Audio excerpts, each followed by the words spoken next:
All right, let me stop you right there, because if you haven't heard what just happened with the Cleveland Browns and the 2026 Pro Bowl, you need to buckle up. This isn't just another NFL headline. This is the kind of moment that makes you question whether we're all watching the same sport anymore. And trust me, by the time we're done here, you're either going to be nodding your head in agreement or firing off comments like your keyboard's on fire. Either way, we're diving in deep. So here's the setup. January 26th, 2026. The NFL just announced that Shedeur Sanders, yes, that Shedeur Sanders, the rookie quarterback for the Cleveland Browns, has been added to the Pro Bowl roster as a replacement. Now, on the surface, that sounds like a feel-good story, right? Hometown kid makes good, earns his first Pro Bowl nod, Cleveland celebrates. Except there's one tiny problem. Actually, scratch that, there's a massive problem. And it's sitting right there in the stat sheet, screaming at anyone willing to look. Let's talk numbers, because numbers don't lie. Shedeur Sanders wrapped up his rookie season with roughly 1,400 passing yards, 7 touchdowns, and 10 interceptions. Read that again. More picks than touchdowns. His completion percentage? Around 56%. His record as a starter? 3 wins for losses. And here's the kicker. His QBR, out of 100 possible points, was 18.9. 18. That's not a typo. Among quarterbacks with at least one pass attempt this season, only Josh Dobbs ranked worse in EPA per dropback. And yet somehow, someway, the NFL slapped a Pro Bowl label on this kid's chest and called it a day. Now, before the comments section explodes, let me be crystal clear about something. This is not a hit piece on Shedeur Sanders. This isn't about tearing down a 20-something-year-old kid trying to make it in the toughest league on the planet. This is about the system. This is about what the Pro Bowl has become. Because when you've got a player with those kinds of numbers getting the same honor as Josh Allen, Justin Herbert, and Patrick Mahomes, something is broken. And it's not subtle. It's loud, it's messy, and it's been building for years. Let's rewind for a second. Drake May, the New England Patriots quarterback, was originally on the Pro Bowl roster.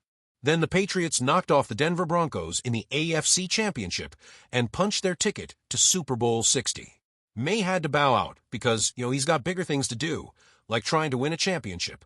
That opened up a spot. Cool. Replacement picks happen all the time. It's part of the process. But this is where things get spicy. Because the name that filled that vacancy wasn't someone like Trevor Lawrence, who threw for over 4,000 yards, 38 touchdowns, 12 picks, posted a 91 passer rating, and went 13-4. Nope. Lawrence reportedly declined the invite. So did other quarterbacks with actual Pro Bowl caliber seasons. And that's when the NFL said, you know what? Let's go with Shedeur Sanders. Let that marinate. The league had options. Legitimate options.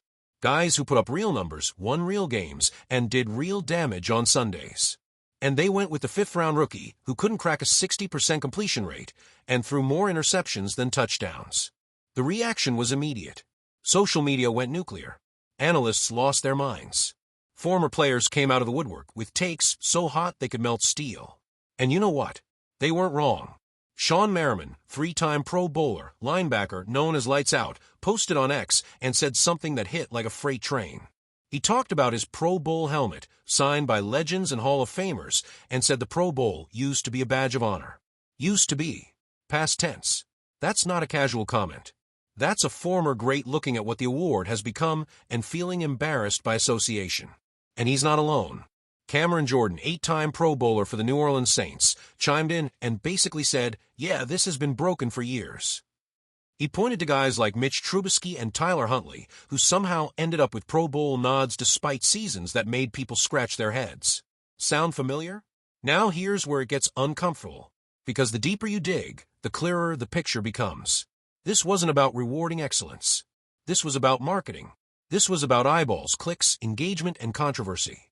And the NFL knows exactly what it's doing. Shedeur Sanders isn't just a quarterback. He's a brand. He's the son of Deion Sanders, one of the greatest to ever do it.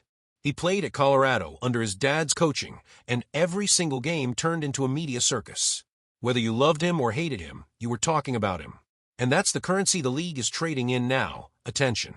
Marcus Spears, ESPN analyst, said out loud. He called the decision crazy, but admitted it makes sense from a business standpoint. Skip Bayless went even further, saying Sanders is a Pro Bowler based on interest generated, magnetism, and people tuning in. Not stats. Not wins. Interest. When that's the standard, we're not talking about football anymore. We're talking about entertainment. We're talking about a reality show with shoulder pads. And look, I get it. The Pro Bowl has been struggling for years. Ratings are down. Players opt out. Fans barely care. The game itself is basically a glorified scrimmage where nobody wants to get hurt. So the league is trying to juice the numbers any way it can. But when you start handing out Pro Bowl spots like participation trophies just because someone's got a famous last name and a strong social media presence, you're not fixing the problem. You're making it worse. You're telling every defensive tackle who grinds in the trenches, every offensive lineman who protects quarterbacks without getting credit, every player who actually earned it, that none of that matters as much as being marketable. Let's talk about the Cleveland angle for a second, because this is wild. The Browns finished 5-12 this season. 5-12. And yet, they ended up with more Pro Bowlers than the 14-3 Patriots heading to the Super Bowl. Read that sentence again and tell me it makes sense. It doesn't. It's absurd. It's the kind of stat that gets memed into oblivion because it exposes just how flawed the selection process has become. And for Browns fans, it's bittersweet.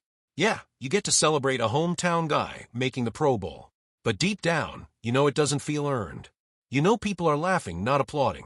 Shedeur Sanders is the first Cleveland quarterback to make the Pro Bowl since Derek Anderson back in 2008. That should be a milestone. That should be a moment worth celebrating.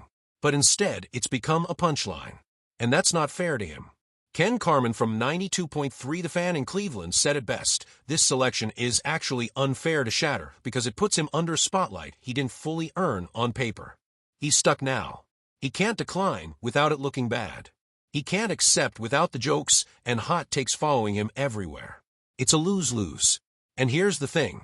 Shedeur Sanders has potential. Nobody's denying that. The flashes are there. The arm talent is real. He can make throws that most people can't. But potential isn't production. Flashes aren't consistency. And a Pro Bowl spot is supposed to reward what you did, not pre-order what you might become. That's the standard we're supposed to hold. That's the line we're supposed to draw. And when we start blurring it, when we start letting hype and headlines override performance, the award loses its meaning. Trey Wingo, veteran broadcaster, broke this down with ice-cold precision. He didn't scream. He didn't rant. He just laid out the numbers and asked the question everyone's thinking. How does this qualify as Pro Bowl material? 7 touchdowns, 10 interceptions, 56% completion rate, losing record, QBR of 18.9. Those aren't Pro Bowl stats. Those are rebuilding year stats. Those are developmental stats. And yet, here we are. The nepotism conversation keeps creeping back in too.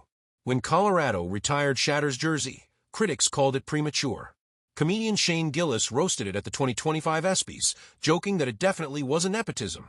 It was because Shedeur went 13-12 over his career and almost won the Alamo Bowl. The crowd laughed because the joke landed. Because that suspicion is already out there. And every time something like this happens, it gets louder. Look, the NFL didn't rig the vote. They didn't force Shedeur into the Pro Bowl at gunpoint. But they did create a system where fan voting, player votes, and coaching input all blend together into this messy soup where popularity can outweigh performance. Shedeur reportedly ranked 10th in fan voting among quarterbacks. 10th. That's wild when you stack it against his actual production. But that's the power of a famous last name, a massive social media presence, and storyline that never stops trending. That kind of pull brings support that players with cleaner stats simply can't compete with. So what happens to the guys who grind every single week, who put up elite numbers, who actually deserve the recognition but don't have the built-in spotlight? They get passed over. They get told that their performance doesn't matter as much as someone else's brand. And that's the part that stings. Shannon Sharpe, Hall of Fame tight end, defended Shedeur on his podcast, basically saying this is just how the Pro Bowl works now, and acting shocked is pointless. And maybe he's right. Maybe this is the new normal. Maybe years from now, people will look at Shedeur's resume, see Pro Bowler, and not remember the controversy. But everyone watching this unfold in real time will remember.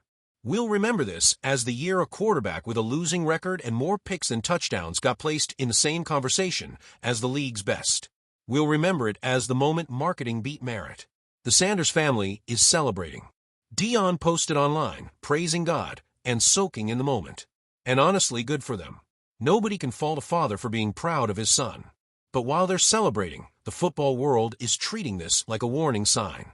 Not that the Pro Bowl is dead, but that it's on life support, held together by headlines and hype instead of respect. If the NFL doesn't fix this, if they don't put performance back at the center, this won't be remembered as a random weird year. This will be the moment everyone stopped pretending. The Pro Bowl isn't the same award anymore. It's a marketing tool. It's a debate magnet. It's a controversy machine. And Shedeur Sanders, whether he asks for it or not, is the face people will point to when they talk about that shift. So here's the real question. What is the Pro Bowl supposed to be moving forward? Is it supposed to reward the best of the best, or is it just another engagement play for a lead-chasing clicks? Because if it's the latter, let's stop calling it an honor and start calling it what it really is, a promotional event. And if that's the case, fans, players, and analysts deserve to know. If you made it this far, I appreciate you sticking around. This is the kind of conversation that matters. This is the kind of moment that defines how we look at the game. So drop your thoughts in the comments. Do you think Shedeur earned it, or is this just another example of the Pro Bowl becoming a joke? And hey, if you're into deep dives like this, make sure you hit that like button and subscribe to Brown's Breakout, because we're breaking down every angle, every controversy, and every moment that makes this team worth talking about. Let's keep this conversation going.